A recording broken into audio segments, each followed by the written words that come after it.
BJP RSS ವಿರುದ್ಧ ಕಾಂಗ್ರೆಸ್ ವಾಗ್ದಾಳಿ ವಿಚಾರ ಭಾರತವಾಗಿ ಉಳಿಬೇಕು ಅಂದ್ರೆ ಸಂಘ ಕೆಲಸ ಮಾಡುತ್ತೆ. ಅದಕ್ಕೋಸ್ಕರ ಕೈ ನಾಯಕರ ಹೇಳಿಕೆಗಳಿಗೆ ಬಿಜೆಪಿ ಎಂಎಲ್ಸಿ ಸಿಟಿ ರವಿ ತಿರುಗೇಟ್ ಕೊಟ್ಟಿದ್ದಾರೆ.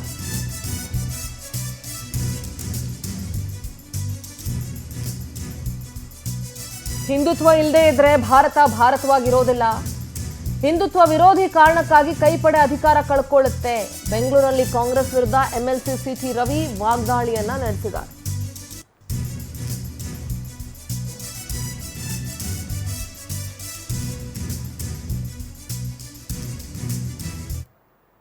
ಇದುವರೆಗೂ ಆಗಿರುವ ನಿನ್ನೆ ಪ್ರದೇಶ ಕಾಂಗ್ರೆಸ್ ಅಧ್ಯಕ್ಷರ ಜವಾಬ್ದಾರಿ ಸ್ವೀಕಾರ ಸಮಾರಂಭದಲ್ಲಿ ಭಾರತೀಯ ಜನತಾ ಪಾರ್ಟಿಯ ಮೇಲೆ ಹಲವು ರೀತಿಯ ಆಪಾದನೆಗಳನ್ನ ಕಾಂಗ್ರೆಸ್ ಮುಖಂಡರುಗಳು, ಮಾನ್ಯ ಶ್ರೀ ಮಲ್ಲಿಕಾರ್ಜುನ್ ಖರ್ಗೆ ಅವರು, ಮಾನ್ಯ ಶ್ರೀ ಮಾಜಿ ಮುಖ್ಯಮಂತ್ರಿ ಸಿದ್ದರಾಮಯ್ಯನವರು ಹಾಗೂ ನೂತನ ಅಧ್ಯಕ್ಷರಾದಂಥ BK ಹರಿಪ್ರಸಾದ್ ಅವರು ಮಾಡಿದ್ದಾರೆ.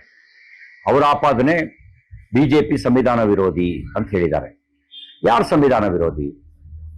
ಸಂವಿಧಾನಕ್ಕೆ ಇದುವರೆಗೂ ಆಗಿರುವ ತಿದ್ದುಪಡಿಗಳು 106. ಅದರಲ್ಲಿ 75ಕ್ಕೂ ಹೆಚ್ಚು ತಿದ್ದುಪಡಿಗಳನ್ನ ಮಾಡಿದ್ದು ಕಾಂಗ್ರೆಸ್ ಪಾರ್ಟಿ.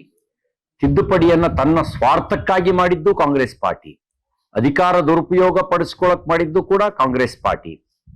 ತುರ್ತು ಪರಿಸ್ಥಿತಿ ಹೇರಿ ಪ್ರಜಾಪ್ರಭುತ್ವದ ಕತ್ತು ಹಿಸುಕಿ ಸಂವಿಧಾನದಲ್ಲಿ ಕೊಟ್ಟಂತ ಮೂಲಭೂತ ಹಕ್ಕುಗಳನ್ನೇ ಮೊಟಕುಗೊಳಿಸಿ ವಿಪಕ್ಷದ ನಾಯಕರುಗಳನ್ನ ಜೈಲಿಗೆ ಇಟ್ಟಿದ್ದು ಕಾಂಗ್ರೆಸ್ ಪಾರ್ಟಿ.